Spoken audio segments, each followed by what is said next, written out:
Sa paglabas ng spoilers para sa chapter 78, sigurado akong marami sa atin ang hindi inaasahan ang mga kaganapan sa kabanatang ito. Isa sa mga highlight ay ang paglitaw ng Valkyrie na kilala bilang The Destroyer of Planets, si Legris. Kasama niya ang maalamat na sniper na si Simo Heiha, isang di inaasahang tambalan na agad nagbigay ng tensyon sa kwento. Ngunit hindi lamang ito ang nagbigay ng bigat sa kabanata. Isa pang nakakagulat na tagpo ang naganap, ang matatag at matapang na pinuno ng mga Valkyrie ay luluhod sa harap ni Loki. Isang eksena itong punong-puno ng simbolismo, tanong, at pag-aalinlangan. Ano ang dahilan ng kanyang pagkilos? Ito ba ay tanda ng pagkatalo, o isang bahagi ng mas malalim na plano? At tila hindi pa doon nagtatapos ang mga sorpresa. Sa isang panel, isang mas matinding revelasyon ang isiniwalat, ang tatlo pa na sinumpang gamit ay nasa katawan mismo ni Odin. Isang misteryosong pahayag na nagdulot ng mas maraming katanungan kaysa kasagutan. Paano napunta ang mga gamit na ito kay Odin? Ano ang ibig ipahiwatig nito, at paano nito maaapektuhan ang hinaharap ng kwento? Ito ang tatalakayin ko ngayon, kaya kung handa ka na, tara na't simulan na natin.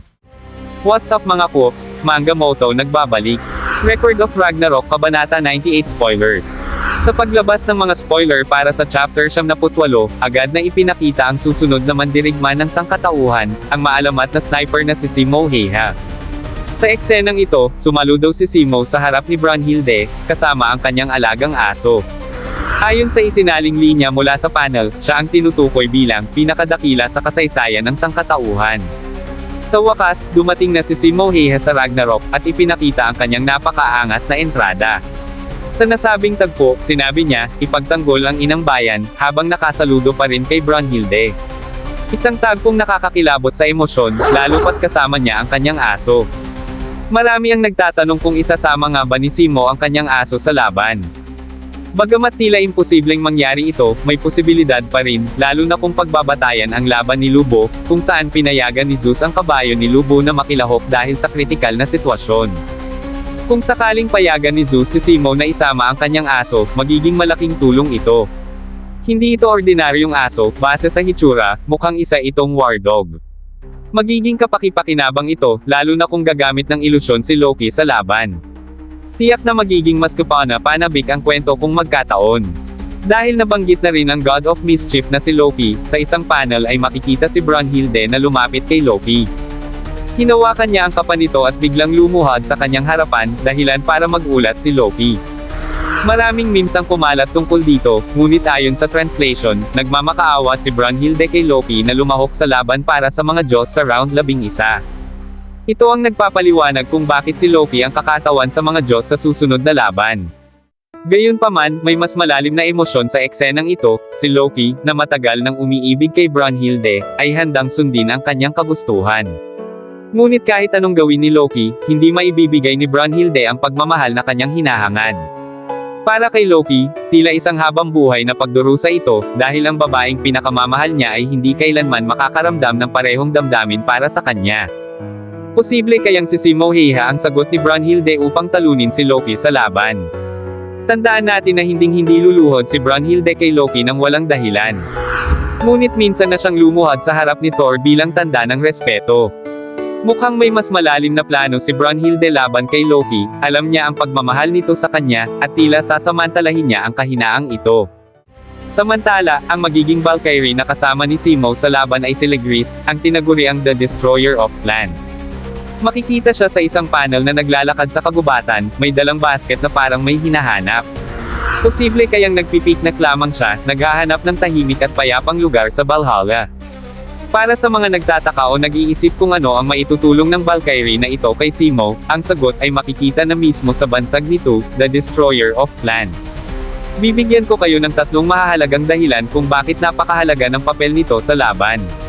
Para sa akin, ang Valkyrie na to ang perpektong sandata laban sa God of Mischief, si Loki. Una, pag-neutralisa ng mga ilusyon ni Loki. Isa sa mga pangunahing estratehiya ni Loki ay ang paggamit ng ilusyon upang linlangin at lituhin ang kanyang mga kalaban. Kung may kakayahan si Legris na sirain ang mga ilusyon o maging immune dito, isang malaking abala ito kay Loki. Sa ganitong paraan, hindi na magagamit ni Loki ang kanyang karaniwang bentahe ng pagkalito at panlilinlang. Sa halip magkakaroon si Simo Heian ng mas matatag na kontrol sa laban, na magbibigay daan upang mabawi ang anumang nawalang momentum. Ikalawa, pag-antala o pagwasak sa diskarte. Bilang the destroyer of plans, may kakayahan si Legris na magdulot ng hindi inaasahang problema sa mga plano ni Loki. Halimbawa, kung sinusubukan ni Loki na unti-unting gawing pabor sa kanya ang laban sa pamamagitan ng mga trick at manipulasyon, kayang sirain ni Legris ang ritmo ng mga kilos niya. Ang anumang aberya na dulot ni Legris ay magreresulta sa pagkaantala ng plano ni Loki, na maaaring magdulot ng pagkawala ng kanyang momentum. Kapag nasira ang kanyang diskarte, mas mahihirapan si Loki na bumawi. Ang ikatlo at pinaka-importante, pag-counter sa manipulasyon ni Loki. Bukod sa ilusyon, kilala si Loki sa kakayahan niyang magmanyobra ng emosyon at aksyon ng iba. Kung si Legris ay may kakayahang makita ang tunay na intensyon ng isang nilalang o maging immune sa emosyonal na manipulasyon, tiyak na mabibigo si Loki sa kanyang panlilinlang. Higit pa rito, posible ring magamit ni Legris ang mga diskarte ni Loki laban sa kanya, na magdudulot ng mas matinding pagkalito at pagkadismaya sa God of Mischief. Sa tatlong posibleng epekto na ito, masasabi kong ang Valkyrie na kasama ni Simo ay ang perpektong counter para kay Loki. Walang duda, si Legris ang pinakamahusay na kasama ni Simo upang ganap na harapin si Loki. Hindi pa dito nagtatapos ang mga spoiler. Sa isang mahalagang bahagi ng kwento, ipinakita ni Nostradamus kay Gol ang isang aklat na naglalaman ng sensitibong impormasyon tungkol sa mga kinakailangan ni Odin.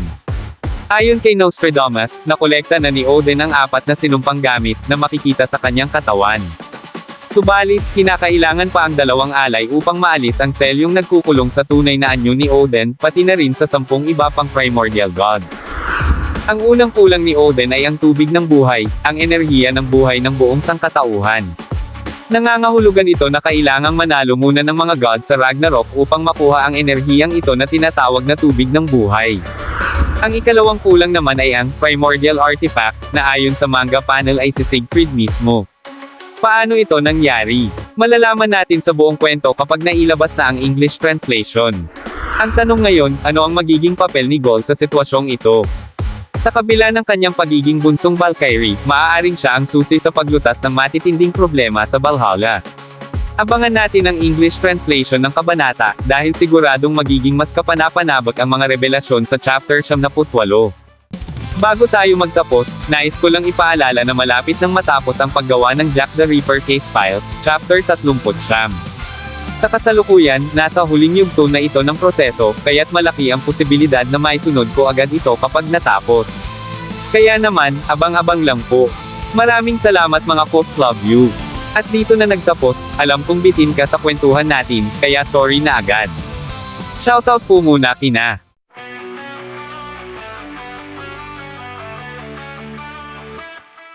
sa bawat pahina, sindihan, consistent kasaysayan, sa kanyang tangan, mga moto, ikaw ang gabay, sa laban ng Diyos at tao, tagumpay ang taglay. Ang kanyang tinig, di maglalaho, kahit matapos ang lahat ng mga kwento. Mga moto, nag-aapoy sa diwa, naglalatala ng kwento.